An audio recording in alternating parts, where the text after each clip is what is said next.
Definitely not thrilled about this job today, dudes and dudettes. So I got this 7.3 Power Stroke diesel comes in, right, and as you see right here, this is the one that was already taken out. Most of the hardware either in a box or just nowhere to be found. Took me a minute to figure out if most of the computers were there. I guess we'll find out when we're all done. Still didn't see a Thickem anywhere. Just this whole thing came to pieces, so I'm going to go ahead and roll through and show you just how many pieces to this 1,000-piece puzzle that I got to figure out how it goes back together. All right, so I kind of organized everything in a little bit of a pile. This thing's even got bird eggs in it.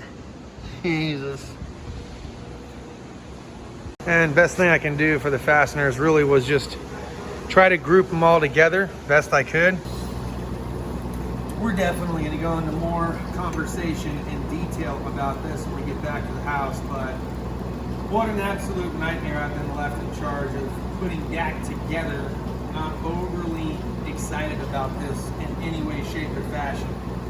This is one of the worst parts about this job, is when somebody takes something apart, brings it to you, and then what better, the shop takes it on thinking you can go ahead and do it. And I'll tell you, this is the first 7.3 that I've even really ever come into contact with outside of some regular service work. So it hadn't broken down this far. Never had one broke down this far before. Seems pretty straightforward and easy. A lot of guys probably going to comment, hey bro, don't have fun. Yeah, sure. Good luck finding all the fasteners, where they came out, where they go to. Luckily for me, I've been doing heavy line for a minute where I can kind of guesstimate where some of the shit goes by grouping it, but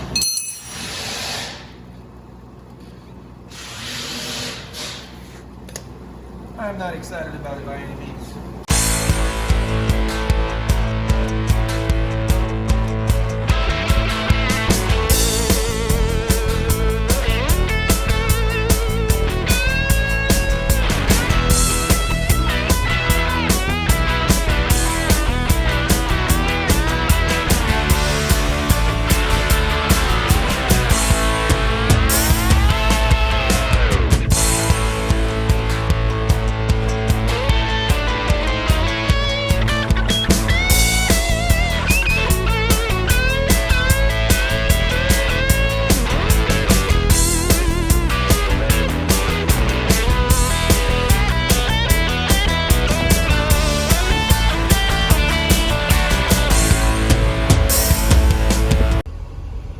Three, two, one, go!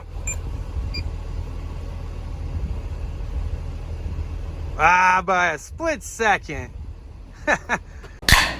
What's going on, everyone? Justin again, as always. Thanks for watching my channel. Welcome back. We are over hump day. All right, man. So yeah, let's talk about this a little bit more, because this is every mechanic's worst nightmare, okay? If you talk to a true mechanic, one that's been wrenching for a little bit, one that's been just started off in wrenching, one that's been wrenching for a minute, I gotta tell you, this is the mechanic's worst nightmare. How about getting a car with a bag full of nuts and bolts and a lot of the stuff missing hardware-wise, a computer module that you're not seeing in anywhere of all the parts they had shoved in or out of the cab, and then be expected to put it together because they basically left an open-ended ticket or a blank check. This is every mechanic's worst nightmare. It is the shop owner's dream situation, right? Because he has full faith in not only his mechanic's abilities, but in his abilities to make this thing a running, driving vehicle.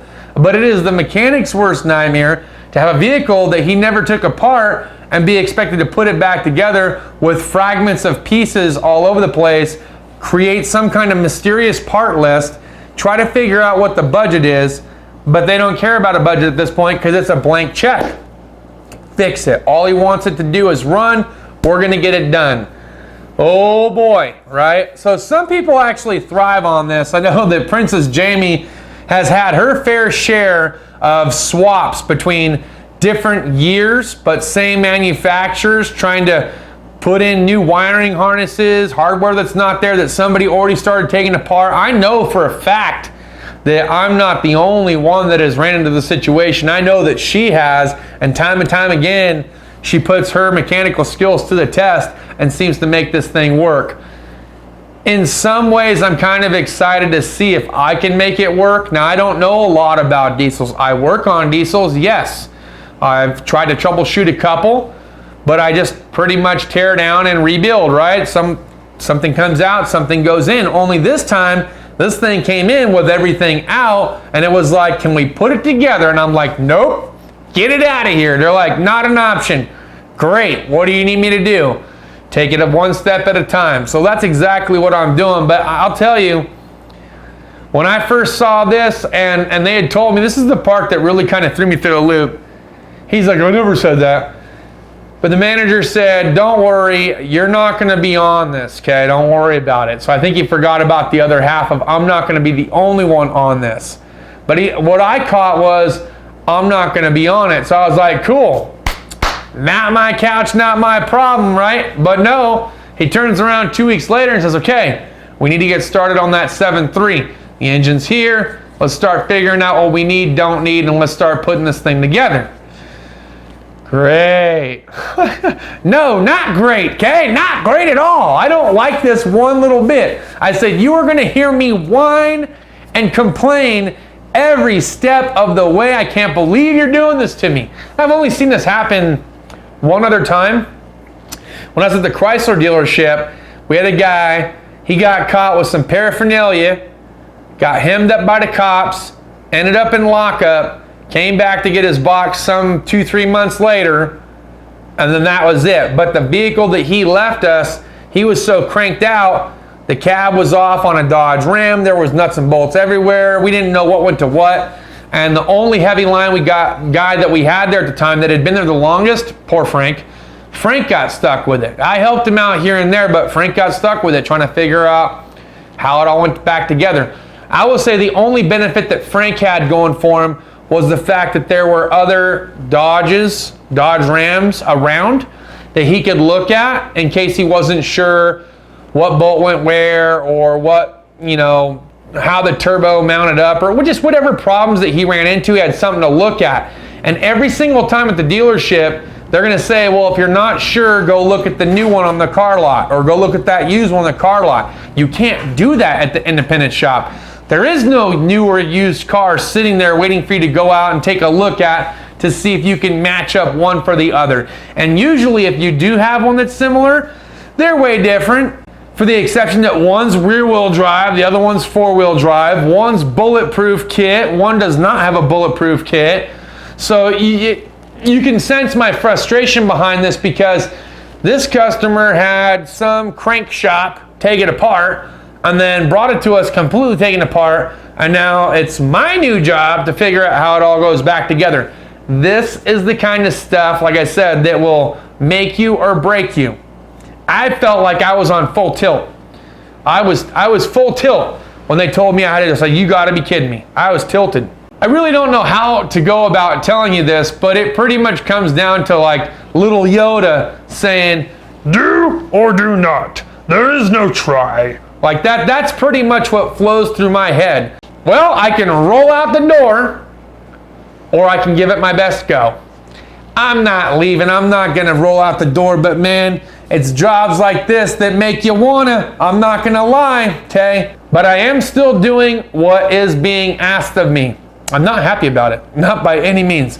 So let me know down in the comments, have you guys ran into situations like this? Like, what kind of project did you get tossed in the mix on that you felt like you were just being taken advantage of at your shop? In this situation, I really feel like I'm kind of being taken advantage of, because I already have 2 heavy line jobs going on and small repairs in between, plus service work, and now I have this new heavy line job tossed in the mix.